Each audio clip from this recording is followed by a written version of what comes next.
3 menit jadi melejit. Modal bisnis dari pinjol, nggak bahaya kah?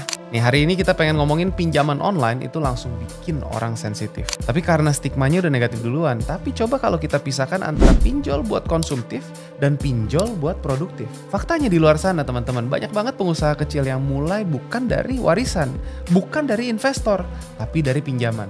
Dan iya termasuk pinjaman online. Sekarang mari kita lihat realitanya. Harga bahan baku naik, modal usaha makin susah dicari. Investor nggak semua bisa akses. Mau bank, minta jaminan, dokumen, prosesnya lama. Dan di tengah keterbatasan itu, ada satu opsi yang sering dipakai diam-diam. Pinjol legal yang berizin dengan bunga yang masih masuk akal. Dipakainya bukan buat beli iPhone, tapi buat beli bahan baku pertama. Kalau hitungan kamu benar, mungkin ini bisa menjadi solusi buat pendanaan kamu. Saya pernah ketemu salah satu member komunitas tes ya. Waktu sesi setelah ngopi santai itu dia cerita jujur, dia bilang, "Kokle, saya tuh mulainya dari pinjol. Saya tahu ini resikonya tinggi. Tapi saat itu saya udah riset. Saya pinjam kecil, saya pakai cuma buat bahan pertama, saya jualan benar-benar fokus, hasilnya cicilan lunas dalam 2 bulan, dan dari situ bisnis jalan organik." Dan itu terjadi bukan karena nekat teman-teman, tapi karena dia tahu 3 hal penting. Pinjam untuk produktivitas, bukan gaya hidup. Punya rencana pengembalian yang realistis. Dan yang ketiga, fokus untuk penjualan dulu, bukan branding dulu. Jadi buat kamu yang lagi bingung modal dan mulai mikir, apa saya harus pinjam online juga ya?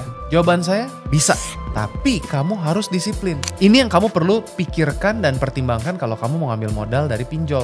Pastikan penyedia pinjolnya tuh terdaftar dan diawasi OJK. Jangan sentuh yang ilegal, titik. Pinjem cuma sesuai kapasitas, bukan ambisi. Ambil modal terkecil yang bisa langsung kamu putar. Gunakan hanya untuk aset produktif, bahan baku, alat produksi, stok awal. Bukan buat bikin logo, foto studio, atau sewa ruko mewah. Buat rencana pengembalian sejak sebelum pinjam. Jangan pakai dulu, baru mikir balikin dari mana. Disiplin tracking keuangan harian. Setiap rupiah harus jelas arahnya kemana dan hasilnya apa. Dan satu hal lagi yang sering dilupakan, berani pinjam modal itu penting. Tapi yang lebih penting lagi, kamu harus tahu kapan kamu harus berhenti pinjam dan mulai tumbuh dari hasil usaha kamu.